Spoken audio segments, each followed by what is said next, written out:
Hey, Magic fans, welcome back. This is your captain speaking here on Captain Clive's MTG. And we're running into box 3 of draft as we try to hunt down a few mythics and a few cards to sell, you know. Same old, same old. Just doing what we do, boy. So, as always, don't forget, comment, like, subscribe, hit that notification bell. Comments down below will feed that YouTube algorithm. Try and get to 1,000 peeps, so please sub up for some support. That's all you gotta do. But if you want to do more, there's links in the description to the eBay store, Patreon, and my email if you want to reach out and say hey, for those of you who I haven't talked to in a while. Feel free to do that as well. So, we're going to run in here to box 3. So on today's agenda, I think what we need to talk about, well, it's kind of a need, but also a want. The reason I say that is this one hits a little close to home for me. Don't get me wrong, it's nothing too terrible, but I do think it's sad for the community, and it's a little sad for me. You know, back in the day, I played around the, oh, hey, look, a Dominus, nice first mythic. Like to see the white one, it's like $30. When I first started playing Magic back in the day, I lived in Indiana in the Midwest area. And I used to travel a lot. And one of the places I used to go to quite often was a place, a foiled Dark Slick Shellers. Yeah. I went to a place called Bluegrass Magic. And obviously it was in Kentucky, but it was only like an hour from where I lived. It was in the Louisville area. Very nice, rare. They had lots of big tournaments, and I played quite a few of them there, especially with my old friends back in the day. I had a lot of good memories. Real good time, and I even remember the guys who worked there. I won't say their name on the off chance they don't want any, let's say, bothering. But the thing is, they decided to retire, apparently, and close down their shop. Now, by the time you guys see this, it will probably have already have happened, because I got a lot of videos in the queue, and this one's probably pretty far out. But it does really suck that they're closing down. I had a lot of good times. I mean, obviously I haven't been there in a while. A lot of that's just because I don't live in the Midwest anymore. Do miss the place, miss the guys I played with. But another reason I bring this up is not just because of, hey, another Vraska. Very nice. Got one of those last box. It's not just because, you know, they're closing down and it's the end of an era. I mean, they've been open for a decade and a half or so. But it kind of also circles back around to the current state of Magic, I think, of how things are going. So the first thing I'd like to say is, you guys down there in Kentucky, Bluegrass Magic, thanks for everything that you've done. It was a great time. We'll miss you. Maybe you'll come out of retirement one of these days, but I honestly doubt it. I mean, if I got a chance to retire, why would I keep working? But anyway, when I talk about state of Magic, we had a video a while back talking about, and several YouTubers online have been talking about shops shutting down for several reasons, and we can talk about all those reasons all you want. But to sum it up in a nutshell, with the price increase of Magic, it's going to make it harder for them to make money. Also, the current customer base for Magic, everybody just wants something for nothing. They don't understand people have to make money. People have bills. And they suspect everything for free. It's a crazy, crazy concept. What a foil rare to get. Yeah. That is not the Elesh Norn I was looking for, but it is the Elesh Norn that I will take. Very nice mythic hit. So this box is worth a buttload. Anyway.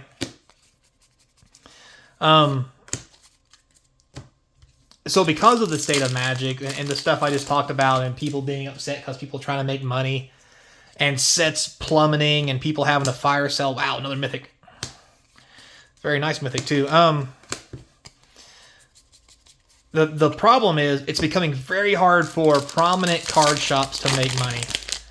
And what's going to happen is they're going to have to change the way they do business. Or they're going to have to just kind of wrap it up for the year, wrap it up and just call it quits. Whatever comes first or whatever they decide. And I think a lot of that kind of stems from the fact that, yeah, they're raising the prices, but all these Amazon dumps, plus being able to buy from Amazon direct from Wizards at a relatively decent price, plus the fact that Amazon are doing dumps, making things cheaper than they should be. People are waiting for Amazon dumps and just not buying the regular product. Which is hurting a lot of the local businesses and LGSs, which they supposedly care so much about. And that's why a lot of them are closing down.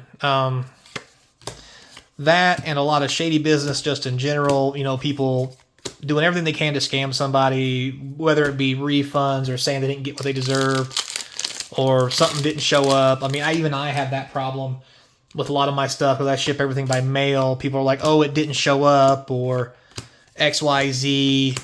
A lot of times people are like, oh, hey, it didn't show up. And I'm like, here's the tracking number. It's in transit.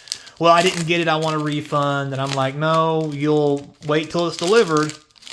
And if it's delivered and messed up, then I'll give you a refund. And what ends up happening is it gets delivered, you know, they try to say it was damaged. They won't send me pictures of it to show that it's damaged. And then they want a refund. And it's just people trying to just scam everybody. And what's really bad is they do it on small, like $2 to $3 shipping containers. I've had people try to do it on more expensive ones too, but, you know, on the expensive ones, I do tracking, I do signature, I do a whole 9 yards, and it keeps all that from happening. And a lot of times it ends up getting people's accounts banned or whatever on eBay. And then eBay has to deal with those guys, which is kind of nice.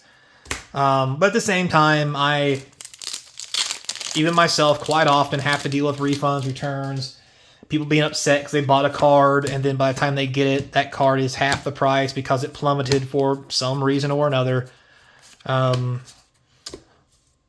Or whatever the case may be. I mean, it is what it is. But just in general, this is... it's a foil Azuri. Dang, I thought it was going to be something sweet foil. Oh, hey, look at that. Sword of Frontier, that's a good one. 5 sweet mythics. 3 sweet foil rares, too. Wow. This is the sweet box. Obviously. But anyway... like I was saying, just as a whole, trying to make money and sell cards and sell magics is really, really hard to do. You have to have a good customer base, and those customers have to be ones who just want the right thing and understand things happen, and they are willing to, I guess, understand that things just happen. I got a great person who buys from me on eBay, and we talk quite often. I won't say who it is, but it starts with an O, in case you're watching the videos out there. Shout out to them. We had an issue where this individual got a hold of me. Hey, Clyde, I ain't getting my cards. This is the first time it's ever happened. I don't know what's going on. Now, mind you, they would order every couple days something. And yes, they could wait and make it easier on my shipping or whatever, but that's fine. You know, when they have the money, they have the money, or they need cards, they need cards. It is what it is, right? And I actually got back with them, and I told them, I was like, hey, 2 of the packages came back and said it couldn't deliver to your address. And they were like, well, I just got other cards that I bought from you. So, and I asked them, I was like, well, have you changed addresses or anything like that? And they're like, no. They're like, just go ahead and send them back out, and we'll see if I get them. Because I just got other cards I ordered from you at the same address, and I checked it out. It was the same address. So, people don't... Oh, look at that. Mythic number 6 in the house. Nice. So, people don't understand that sometimes the mail in general is just poorly done, like most things, causing sellers to look bad when really it's nothing to do with us. It's the post office not doing their job correctly for whatever reason or whatever they got going on. Ooh, very nice. This is a good box. So for those guys who stuck in there with me, keep coming back and keep buying, I do appreciate you. And for those shops out there still struggling, I wish you the best of luck, because we're all just doing the best we can. And if you're going to buy online, I hope you guys can understand that sometimes you just can't always get what you want right away, and we do the best we can to fix it. So with all that said, thanks a lot, guys, for watching. This is a great box. This is sweet. Can't wait to go price it. Don't forget to sub up. Try and get to 1,000 peeps. Links in the description to the eBay store, Patreon, and my email. Thank you very much. Until next time, be kind. Hope to see you across from Game Table. Later, playa.